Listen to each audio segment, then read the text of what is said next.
Sir నమస్తే. నమస్తే అండి. ఇవాళ పార్టీ 16వ వార్షికోత్సవంలో అడుగుపెడుతోంది. ముఖ్యంగా పార్టీ స్థాపించినప్పటి నుంచి వైఎస్ జగన్ ఎన్నో కష్ట నష్టాలు ఎదుర్కొన్నారు, ఆటుపోట్లు ఎదుర్కొన్నారు. సో అసలు పార్టీ ఏ పరిస్థితుల్లో స్థాపించారు, పార్టీని ఈ 15 ఏళ్ల కాలంలో ఇంతలా తీసుకురావడానికి ఎలా శ్రమించారంటే మీరేం చెప్తారు? అంటే ఎప్పుడైనా సరే సార్, ఒక సక్సెస్కి వెనకాతల విపరీతమైన బాధలు ఉంటాయి, విపరీతమైన వెన్నుపోట్లు ఉంటాయి. మనం అందరం జగన్మోహన్ రెడ్డి గారు అనే వ్యక్తిని ఏదో చూడండి, చిన్నపిల్లడు నాన్నగారి చోట రాజకీయాలు అన్న దగ్గర కన్నా అతనిలో రాజకీయ పరిపక్వత ఫ్రమ్ ద చైల్డ్హుడ్ నుంచి అతను చూస్తూ వచ్చాడు. ఓ పక్క తాతగారు, ఓ పక్క నాన్నగారితో. ఇప్పుడు వాళ్ళ తాతగారి గురించి చాలామంది ఎలా పడితే అలా మాట్లాడుతూ ఉంటారు, బుర్ర తక్కువ వేదవాళ్ళు అంటారు నేనైతే. ఎగ్జాక్ట్లీ. కానీ అతను వాళ్ళ నాన్నగారి యొక్క రాజకీయ ప్రస్థానానికి, వాళ్ళ తాతగారు ఆ ఫ్యాక్షనిజాన్ని కానీ, లేదంటే ఎక్కడైనా రాయలసీమ పరిసర ప్రాంతాల్లో ఆయన టెరిటరీలో ఎక్కడైనా తగులైతే కూడా దాన్ని సమస్యలా చేసి ఒక సమన్వయాన్ని అలా బ్యాలెన్స్ చేసుకుంటూ ముందుకెళ్ళే ప్రక్రియ ఆ రోజుల నుంచి ఆయన స్టార్ట్ చేశాడు. ఒక అగ్రెషన్ని, ఒక సప్రెషను అండ్ దాన్ని బ్యాలెన్స్ చేయడం, ఇది రాజకీయ పునాదుల మీద ఏర్పడడానికి రాజశేఖర రెడ్డి గారికి చాలా వెసులుబాటు తీసుకొచ్చింది. సో ఆ ప్రస్థానంలో రాజశేఖర రెడ్డి గారు కాంగ్రెస్లో అలా వెళ్తూ జీవితాంతం ఆయన 2004-5 సంవత్సరాలు ఆయన ముఖ్యమంత్రి అయ్యేదాకా ఆయనకి ఎదురైనన్ని స్పీడ్ బ్రేకర్లు ఇంక ఎక్కడా ఎదురవ్వలేదు. ఎగ్జాక్ట్లీ. అండ్ ఆయన నిరంతరం ఒక కొవ్వొత్తులా కరిగిపోతూనే ఉన్నాడు ఆయన పార్టీ కోసం. అలాంటి పార్టీ ఒక రాజకీయ ప్రస్థానంలో ఆయన 2 టర్ములు ముఖ్యమంత్రి చేసిందన్న గ్రాటిట్యూడ్ అందరూ చూపించాలి, ఇలా ఉంటుంది కాంగ్రెస్ అని ఎప్పుడైతే ఒక డిఫరెంట్ యాటిట్యూడ్ని చూపించడం స్టార్ట్ చేసింది, ఒరిజినాలిటీని. ఎందుకంటే రాజశేఖర రెడ్డి గారి మరణానంతరం జగన్మోహన్ రెడ్డి గారికి వచ్చిన కాన్సిక్వెన్సెస్ ఎవరికి రాలేదు. అంటే ఉదాహరణకు ఓదార్పు యాత్ర చేస్తానని. ఎందుకంటే ఒక నాయకత్వ ఎదుగుదల అన్నది కాంగ్రెస్లో ఉండదు. You need to join as a slave and you need to ఎకస్టమ్ for slave dynasty. అంతే. సో స్లేవ్ డైనెస్టీకి ఎకస్టమ్ అయిపోవడానికి రాజారెడ్డి గారి బ్లడ్ ఎప్పుడు సిద్ధంగా ఉండదు. అంగీకరించే ఫ్యామిలీ కాదు అది, అంగీకరించదు. రాజకీయ దృక్పథాన్ని, రాజకీయ బాటా వేసుకునే దగ్గర కుంభస్థలం కొట్టే కార్యక్రమానికి వాళ్ళ నాన్నగారు అంత టైంని ఇన్వెస్ట్ చేయడానికి ఈయన సిద్ధంగా లేడు. మీరంతా చూసుకోవాలంటే ద రియల్ హ్యాపనింగ్ టెన్యూర్ అంతా రాజశేఖర గారు ముఖ్యమంత్రి కాలేదు. అంటే ఒక యంగ్ అండ్ డైనమిక్, ఎగ్జాక్ట్లీ, ఒక వైబ్రేషన్స్తో పాలిటిక్స్ చేసే సమయానికి లేకుండా ఆయనలో ఆయన తత్వాన్ని తగ్గించుకుని పనిచేసే సామర్థ్యం పెంచుకున్న తర్వాత ఆయన రాజకీయ అరంగేట్రం అయింది. దీనికి జగన్మోహన్ రెడ్డి గారు అంటే ఖచ్చితంగా ఇంకో 30 ఏళ్ళు ఆగాలి అన్నది డిసైడ్ అయ్యింది ఆయనకి, ఆయనకున్న వయసుకి వాటికి. సో అంత ప్రస్థానం నా దగ్గర లేదు, అంత నాకు అవసరం లేదు. ఎందుకంటే people are waiting, people are in need of అన్నదాన్ని అడ్రస్ చేయడం జగన్మోహన్ రెడ్డి అనే ఒక్క వ్యక్తితో స్టార్ట్ అయింది. మీరు దానికి సింపుల్గా చెప్పాలంటే అర్థమయ్యే భాషలో ప్రజలకి, మీరు మిర్చి సినిమా చూసారు, ఒక కాంక్ష కోసం ప్రభాస్ తండ్రి సత్యరాజు పరితపిస్తూ ఉంటాడు, కానీ అచీవ్ అవ్వడు. కానీ ప్రభాస్ అంటే ఆ సినిమాలో డైలాగ్ ఉంటుంది, ఇవాళ నుంచి ఇంకొక లెక్క నా కొడుకు వచ్చాడని డైలాగ్, ఒక లెక్క ఇక్కడి నుంచి ఒక లెక్క కొడుకు వచ్చాడని చెప్పి, కొడుకు ప్రెజెన్స్ని జస్టిఫై చేయడానికి అతను నిజంగా అగ్రెసివ్ పాలిటిక్స్ చేయగలడు. చెప్పాలంటే చావ చంపి చెవులు మూసి అందరినీ అతన్నే రైట్ నుంచి ప్రూవ్ చేయగలడు. కానీ అది కాదు. అతని భుజం మీద యువతల పక్క చూడండి, ఏదో హనుమంతుడు ఒక భుజం మీద ఏమో రాముడిని లక్ష్మణుని కూర్చోబెట్టుకుండా అన్నట్టు, నిజంగా జగన్మోహన్ రెడ్డిలో ఉన్న గొప్పతనం ఏంటంటే ఒక పక్కన వాళ్ళ నాన్నగారిని, ఒక పక్కన వాళ్ళ తాతగారిని మోస్తున్నాడు ఆయన. అంటే మీరు జాగ్రత్తగా గమనించండి, ఒక ఫ్యాక్షను, ఒక అగ్రెషన్ పాలిటిక్స్ ఇవన్నీ చేసేస్తాడు జగన్మోహన్ రెడ్డి అని జనాల్లో పెనట్రేట్ చేసి, పులివెందుల రాజకీయం ఇవన్నీ చూసిన తర్వాత మన జెడ్పీటీసీ ఎలక్షన్లో పులివెందుల పాటించిన సంయమనం at the cost of their loss also వాళ్ళు ప్రదర్శించిన తీరుతెన్నులు, ఇది జగన్మోహన్ రెడ్డి గారు వైఎస్ అనే బ్రాండ్కి ఆయన జస్టిఫై చేసి వాళ్ళ ప్రజాబాహుల్యంలో ఇన్నాళ్ళు మా మీద మీరు జల్లిన బురద, ఆ మకిలిని ఒక లాస్ట్ జనరేషన్ అయింది ఇప్పుడు చెప్పాలంటే ఆయన ఇలా వాళ్ళు నిలబడి వైఎస్ అంటే వైఎస్ రాజారెడ్డి అయినా, వైఎస్ జగన్మోహన్ రెడ్డి అయినా, వైఎస్ రాజశేఖర రెడ్డి అయినా, వైఎస్ వివేకానంద రెడ్డి అయినా, మేము ఏ రోజు మీరు అనుకున్న దిక్కుమాల పాలిటిక్స్ మేము చేయలేదు. మాకు ప్రజలే ముఖ్యం, ప్రజలతోనే మమైక్యమై అక్కడికి వాళ్ళ బాబాయ్ గారి హత్యను కూడా ఎలా మకిలింటిద్దామన్నా సరే అవును. దేనికైనా సరే సంయమనం పాటించే అంత సామర్థ్యం ఆయన దగ్గర ఉంది. చూడండి ఆయనలో గొప్పతనం. తాతకి తండ్రికి తగ్గ తనయుడు అన్నప్పుడు తండ్రి ఔదార్యం, రాజారెడ్డి చంపినోడు ఆ పనికిమాలదో అక్కడ తిరుగుతున్నా ఆయన ఏం చేయలేదు. ఆయన ఏం చేయలేదు, వదిలేసి ఇవాళ వాళ్ళ బాబాయిని చంపినోడు పనికిమాలిన దస్తగిరిగాడు కాళ్ళ మధ్యలో తిరుగుతున్నా ఏమీ చేయని జగన్మోహన్ రెడ్డి. అప్పుడు మళ్ళీ for your information both times తండ్రి కొడుకులు ముఖ్యమంత్రులుగా ఉన్నారు. అవును, ఎగ్జాక్ట్లీ. ఇది మీరు జాగ్రత్తగా గమనిస్తే వీళ్ళలో పౌరుషం అన్నదాన్ని దమ్ముంటే రాష్ట్ర ప్రయోజనాలని పరిరక్షించడానికి, రాష్ట్ర ప్రజల పరిరక్షణ కోసం నా దమ్ము ధైర్యం చూపించాలనే తండ్రి కొడుకుల ఆశయం. ఇది గమనిస్తే మీకు ఎగ్జాంపుల్ చెప్పనా? ప్రజలకి ఏం కావాలి? చదువుకోవాలంటే ఏం చేయాలి? ఉచిత విద్య, ఫీజు రీయింబర్స్మెంట్తో తండ్రి. సో ఇప్పుడు చూడండి మీరు, వాళ్ళ ఉచిత రీయింబర్స్మెంట్, ఏది ఫీజు రీయింబర్స్మెంట్, ఉచిత కరెంట్, ఇది ప్రజలకు ఏం కావాలో ఆరోగ్యశ్రీతో, ఇది తండ్రి లెగసీ. దీనికోసమా అది కాంగ్రెస్ అయినా తనలో జేజమ్మైనా ఎదిరించాడు, సాధించాడు, ప్రజలకు అందించాడు, అది తండ్రి. ఇది ఈ ప్రస్థానం కాంగ్రెస్తో కాట్లే. అందుకని ఆవిష్కరించబడిన పార్టీ ఏదంటే వైఎస్ఆర్సిపి. ఈ పార్టీ ప్రస్థానం కూడా మీరు చూడండి ఒడిదుడుకులతోనే ఉంది. కష్టాలు దిగమింగుకుంటూనే ఉన్నాడు. నాడు తాత, నాడు తండ్రి. ఎంతమందికి తెలుసు సార్ రాజారెడ్డి గారు మద్రాసు యూనివర్సిటీలో BA ఇంగ్లీష్ చదువుకుని వచ్చాడని? అతను మాట్లాడినంత అసలు ఎవరికి తెలియదు. పనికి మళ్ళీ అనర్గళమైన ఇంగ్లీష్ మాట్లాడేవారు. ఆయన యూరోపియన్ రెడ్డి అనేవారు, తెలుసా అక్కడ? అవునండి, అవును, నాకైతే తెలుసు. మీరు సీనియర్ జర్నలిస్ట్ అండి, అంటే మీతో తోటి వాళ్ళందరూ దిగజారిపోయి జర్నలిజం చేస్తే నేను చెప్పలేను కానీ sir, the originality of Rajareddy గురించి ఎవరైనా తెలిస్తే. అందుకే చాలా మంది చూడండి, బొమ్మన్ కరుణాకర్ రెడ్డి అనే వైబ్రేషన్స్ తట్టుకోలేరు మార్కెట్లో. ఎందుకు? రాజారెడ్డి గారితో ప్రయాణించిన వాళ్ళు ఎవరైనా సరే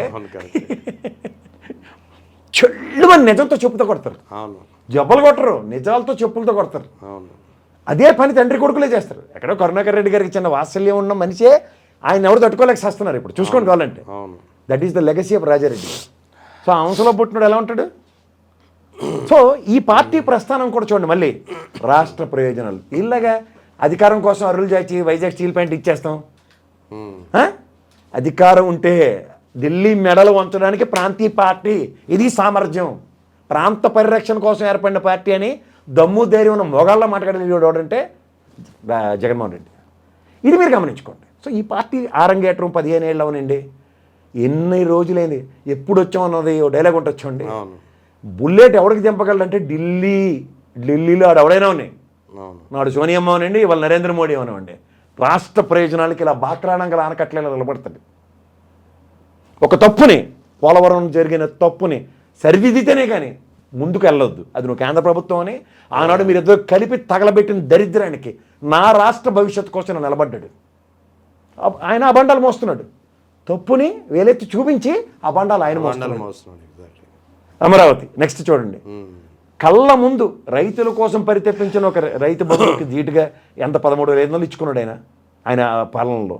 ఇదే అమరావతి రైతులకి కౌలు 1వ తారీఖు ఇచ్చిన ఏకైక మొగాడవడంటే జగన్మోహన్ రెడ్డి. స్టాటిస్టిక్స్ తీసి చార్ట్ ఏంటి చూద్దాం. వాళ్ళు ఏ డేట్కి ఇచ్చారు, ఈయన ఏ డేట్కి ఇచ్చాడు. కానీ అక్కడ రాజధాని నిర్మాణం అన్న దగ్గర రాష్ట్ర ప్రయోజనాలు ముందుకెళ్తాయా వెనక్కెళ్తాయా నీళ్ళల్లో ములుగుతాయా అన్న దగ్గర మళ్ళీ నిలబడ్డాడు. కానీ అబాస్పాలైంది ఆయనే. సో ఇలా ప్రాంత పరిరక్షణ కోసం అతను నిలబడిన పార్టీ 15 ఏళ్ళు కంప్లీట్ చేసుకున్నా సరే, వ్యవస్థీకృత నిర్మాణం మీద ఇవాళ ఎక్కువగా ఫోకస్ చేస్తున్నా సరే, ఆయన పార్టీ జెండా ఎగరాలి అన్న దగ్గర, రాష్ట్ర భవిష్యత్తును పరిరక్షించుకోవాలన్న దగ్గర తప్ప వేరే తాపత్రయం లేని ఎరుబోగులు అంటే జగన్మోహన్ రెడ్డి. ఒకటే ఉంటుంది ఎప్పుడు ఎజెండా, తనతో తన ప్రజలు. ఇప్పుడు ఉదాహరణకు రాజశేఖర రెడ్డి గారిని తీసుకోండి.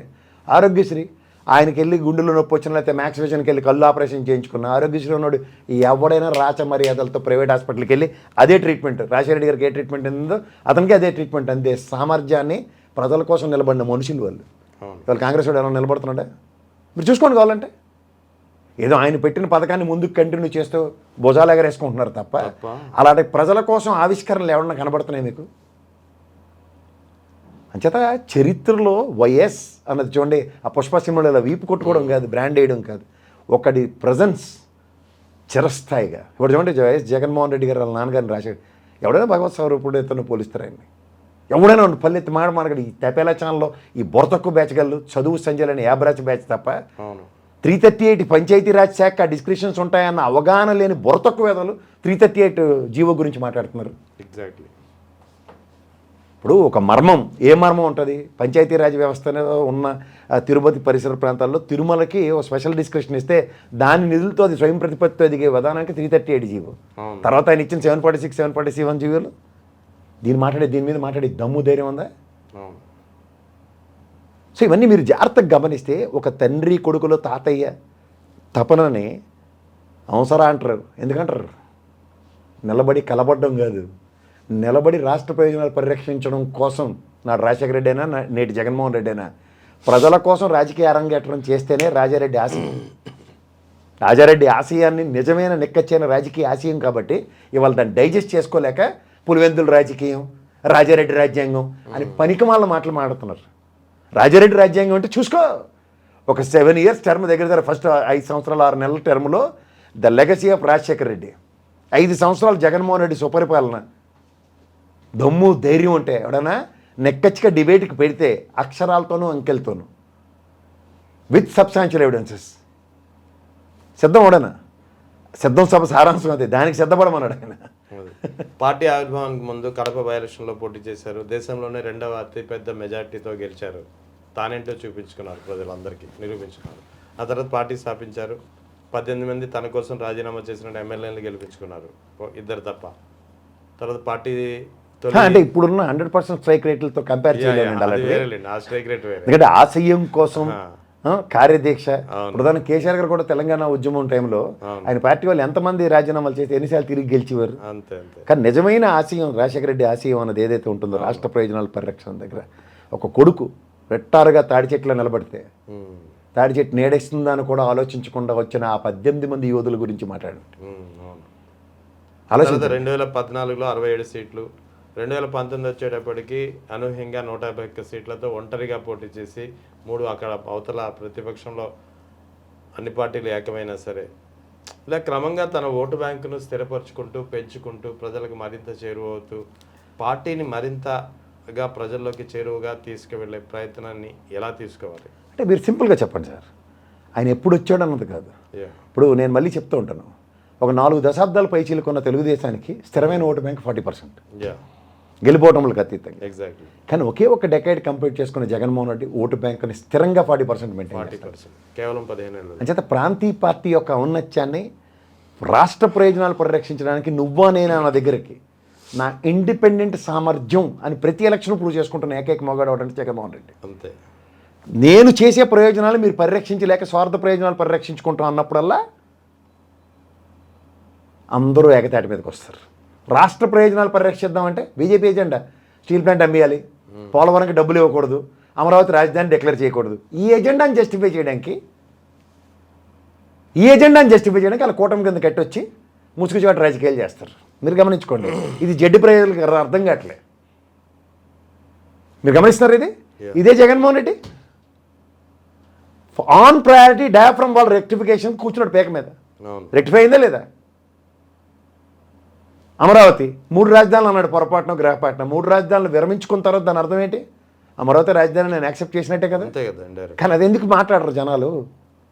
అది వెళ్ళకూడదు జనాలకు. మా ఎజెండా మా ప్రియాంబుల్ వేరు కాబట్టి. ఇప్పుడు మీరు అన్నట్టు ఏ రాష్ట్ర ప్రయోజనాలు వైజాగ్ స్టీల్ ప్లాంట్కి మొగాడు ఎలా మాట్లాడు? ప్రధానమంత్రిని అక్కడ కూర్చోపెట్టి వైజాగ్ ప్రజల సమక్షంలో ఇది మాది, మేము దీన్ని పరిరక్షించుకుంటాం, మీరు పరిరక్షిస్తారని నమ్మకంతో ఉన్నాం. ఒక్క అడుగు పడిందా దాని మీద? దేనికిరా మీరు మందల కలిసి వచ్చారు? దాన్ని అప్పనంగా తగలబెట్టడానిక? అయితే ముఖ్యమంత్రి చైర్లో ఉండి ప్రజల పక్షాన గళం ప్రధానమంత్రి మీద ఎడమించడానికి అధికారం మీకు ఇచ్చాం, కానీ ప్రజల పక్షాన్ని నిలబడకుండా ప్రజల్ని గదమాయించడానికి మీకు అధికారం తీసుకున్నారు. ఈ తేడా గమనించండి మీరు. The difference between Chandrababu Naidu గారు అండ్ జగన్మోహన్ రెడ్డి ఈజ్ ప్రజల పక్షాన గొంతు గట్టిగా మాట్లాడిన మొగాడు జగన్మోహన్ రెడ్డి. ప్రజల గొంతుకుని తొక్కడానికి మాట్లాడిన వ్యక్తి ఎవరంటే చంద్రబాబు నాయుడు గారు. వైట్ ఎలిఫెంటా? అంచేత ప్రాంత పరిరక్షణ కోసం ఏర్పడిన ప్రాంతీయ పార్టీల యొక్క ఔన్నత్యాన్ని పరిరక్షించుకోవాల్సిన బాధ్యత ప్రజలు గమనించి పరిరక్షించుకోండి. అంతేకాని స్వీయ ఎజెండాలను జస్టిఫై చేసుకోవడానికి వాళ్ళు చేస్తున్న రాజకీయ తకరారులకి ఎర్రిమాలో కల్లా గుడ్డెద్దు చేల్లో పడినట్టు ఓట్లు కొడితే మన కళ్ళ ముందు మన కుబుసాలే కదులుతున్నాయి. అంచేత వైఎస్ వైఎస్ఆర్సిపి అనే పార్టీ యొక్క బ్రాండ్, దే ఆర్ ప్రొటెక్టర్స్. బోర్డర్లో చూడండి, సైనికులు మన కోసం ప్రాణాలు ఒడ్డి ఎలా పోరాడుతున్నారో వీళ్ళు కూడా అలాగే ప్రాణాలు ఒడ్డి పోరాడారు రాష్ట్ర ప్రయోజనాల పరిరక్షణ కోసం. ఎంత కూటమి ఉంది, 90,000 పైచీలకు గ్రాంట్లు తీసుకొచ్చిన ఉదంతం నాకు తెలుసు. దమ్మిడి గ్రాంట్ తీసుకొచ్చారు ఇప్పటికీ. దేనికి వీళ్ళు మందలు గెలిచినట్టు గెలిచారు. వాడేమో బేగాల పోయి అమిత్ షా తెలుసు, నరేంద్ర మోడీ తెలుసు, ఇలా చిటికలేస్తాను రాష్ట్ర ప్రయోజనం అంటే నేను ముందు పరిగెడతానంటే అబద్ధం. నిజం నిలబడ్డం అంటే జగన్మోహన్ రెడ్డి. ఈ తేడా మీరు గమనించుకోండి. ఒక పార్టీ ఆవిర్భావం అనే వైబ్రేషన్స్ 15 సంవత్సరాల్లో ప్రజెన్స్తో జస్టిఫై చేశాడు ఆయన. ఇవాల్టికి కూడా ఆయన చేసింది తడుకుని గుడ్డోడు తడుకుని సస్తున్నారు తప్ప దాన్ని దాటి ఏం చేయాలి అన్న దగ్గర వెళ్ళారు, సమాధానం లేదు. దాన్ని కంటిన్యూ చేయడానికి ఎలా చేయాలో చేతకట్లేదు. ఇది మీరు గమనిస్తున్నారా? ఎగ్జాక్ట్లీ. దాన్ని దాటి చేయడానికి చేతకట్లేదు. ఉన్నదాన్ని నిలబెట్టుకుని దానికి సామర్థ్యం ఎలాగో తెలియట్లేదు. సంపద సృష్టిస్తా ఉన్న దానికి సమాధానం ఏంటి చెప్పాడు? లెక్కర ప్రభుత్వం అమ్ముతుంది, డబ్బులు ఖజానాకు వస్తాయి. దాన్ని మీరు అబాస్పాలు చేస్తున్నారు. ఏమని? బోల్డ్ కమిషన్లు, నేలమాలిగలు, తాడేపల్లి భవనాలు, నోరిప్పితే అబద్ధాలు. ఎక్కడికి వచ్చిన డబ్బులతో ఆయన ఇలా ప్రజా సంక్షేమం చేశాడు. అసలు ఏ తెలివి లేకపోయినా సరే శుభ్రం ఆడింది అంతమ్మ. లెక్కరమ్మాడు, సంక్షేమాలు ఇచ్చాడని. రాష్ట్ర ఖజానా నిండితేనే సంక్షేమాలు ఇవ్వగలుగుతాం. దానికి ఆదాయ వనరు ఎలా సృష్టిస్తున్నాడు అంటే నీ భాషలో సంపద సృష్టిస్తాం. దానికి రాష్ట్రం కోసం పోరాడే యోధుడు జగన్మోహన్ రెడ్డి సంపద సృష్టించి ప్రజలకే పంచాడు. తాగాడు, డబ్బులు ప్రభుత్వానికే కట్టాడు, తిరిగి ఇచ్చాడు వాళ్ళ భార్య పిల్లలకి. అదే రా లాజిక్ అంటే. సైకిల్ చక్రాన్ని ఎక్కడ ఆపలేదు. రాత్రి దుర్వ్యసనాలకు బానిసే మొగుడు తాగించాడు, తండ్రి తాగించాడు అని ఏడవక్కర్లే. భార్యకో పిల్లలకో ఒక సంక్షేమ పథకం రూపంలో తిరిగి కాలచక్రాన్ని తిప్పుకుంటూ ఇచ్చాడు. ఎక్కడ ఆగింది సైకిల్? ప్రభుత్వం ఆగలేదు, ప్రజలు ఆగలేదు. అందుకే కరోనా టైంలో కూడా ఇలా మేసం మీద చేసి సుపరిపాలన అందించిన మొగాడి కింద చరిత్రలో నిలబడి ఉన్నాడు.